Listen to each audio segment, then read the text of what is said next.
en esta transparencia algunos de los métodos fundamentales que tienen las secuencias. Todas las secuencias disponen de estos métodos. Vamos a ver algunos de ellos. El primero es que se puede calcular su longitud. Tenemos una secuencia de elementos, pues podemos calcular su longitud. También disponemos del método apply, por tanto podemos utilizar esta notación para acceder a un elemento que está en una posición determinada. Podemos saber si una posición es correcta o no sin tener que preguntar si es mayor que 0 y menor que la longitud, pues con el método isDefineAt. El método update terminado en D, cuidado que está terminado en D, esto lo que hace es, dada una secuencia, construye una nueva secuencia donde la posición post aparece ahora el elemento X. Como veis, esto construye una nueva secuencia. En cambio, el método update ahora no tiene la D final. Este es el método que nosotros habíamos mencionado como método especial. Este método, que también tiene dos argumentos, es el que se puede escribir de esta forma. Solo es para estructuras que sean mutables y permite modificar el receptor. Ahora lo modificamos, no devolvemos otro. Modificamos el receptor de manera que en la posición post va a aparecer el elemento X. Todas las secuencias tienen definidos estos tres métodos de ordenación. El sorted, que lo que hace es ordenar los elementos por la definición que tenga la clase de los elementos que están en XS. Es decir, si XS es entero, pues se ordenará como de menor a mayor por los enteros. Si XS lo que tiene son string, pues se ordenará alfabéticamente. Después tenemos otros dos métodos, el sortBy y el sortWidth, que vamos a ver ahora con algunos ejemplos cómo se utilizan. Entramos en escala. Vamos a utilizar por defecto, si yo digo sec y no importo nada, esta sec va a ser la inmutable, es decir, una secuencia inmutable. Imaginaros que yo creo una secuencia.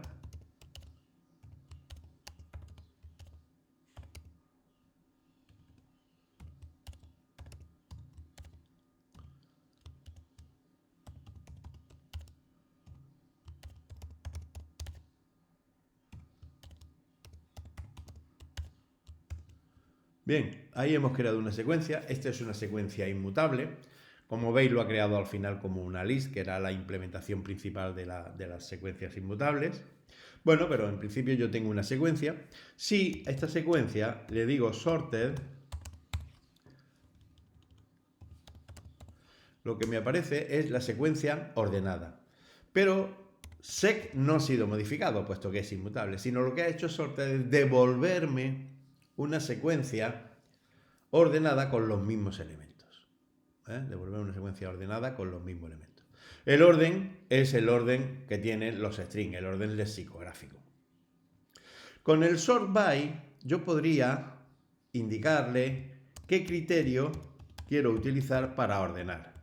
Entonces simplemente le tengo que proporcionar una función que me dice cómo ordenar los datos. Es decir, una función que se le aplicaría a los datos antes de ordenarlos y ahora ya se ordenarían según este resultado. Por ejemplo, si yo dijera X, voy a ordenar esta secuencia, pero quiero ordenar los elementos por longitud. Pues entonces, aquí lo estáis viendo, cómo me lo ha ordenado por longitud. ¿Qué tal? Hola, ¿cómo estás? Adiós.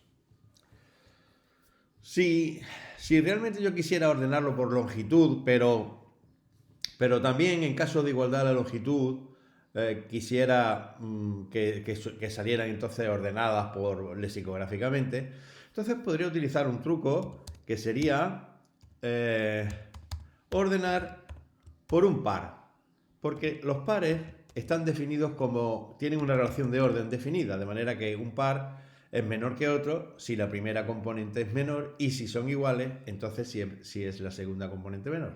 Entonces yo podría decir, por ejemplo, que me lo ordene por longitud y si la longitud son iguales, entonces que me lo ordene por el mismo dato. Siendo así, como veis, es la misma ordenación que antes, solo que en caso de igualdad, como sería en este caso, pues entonces están ordenados lexicográficamente. Y aquí igual, en caso de igualdad, están ordenadas lexicográficamente. Por último, el sort with, lo que ahora le vamos a proporcionar es una función de 2 argumentos y me va a decir que un predicado, porque es una función de 2 argumentos que devuelve un booleano y me dice cuál de los dos es menor. Entonces yo podría decir sort with, por ejemplo, yo podría decir que la longitud del primero, perdón, x sin, dos argumentos, que la longitud del primero pues sea mayor que la longitud del segundo.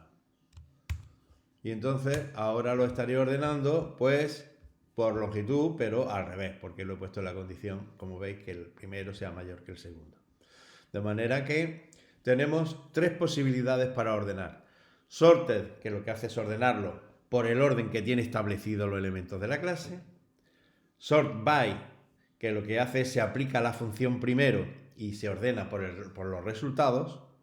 Y sort with, que lo que hace es que coge una función de 2 argumentos que me dice quién de los dos elementos es más pequeño y se ordena por ese criterio. Bueno, pues esto lo tenemos para todas las secuencias. Todas las secuencias tienen esto. Fijaros que en todos los casos lo que se hace es devolver. O sea, sec nunca ha sido modificada. Y esto ocurre tanto en los mutables como en los inmutables. En este caso es un inmutable, pero en los mutables también devuelve una lista ordenada. Para algunos casos, para algunas estructuras, en particular para las indexed set, el sort in place lo que hace es ordenar la estructura. El sort in place by, o sea, son las mismas 3, pero sort in place by y sort in place with. Estas 3, este es solo para indexed, aquí falta ed. Indexed sec, solo para indexed sec, y lo que permite es modificar el receptor. Aquí lo hará atendiendo al orden que tienen los elementos, aquí lo hará aplicando primero la función f y aquí lo hará aplicando primero una función f de 2 argumentos que me dice cuál de los 2 elementos es menor.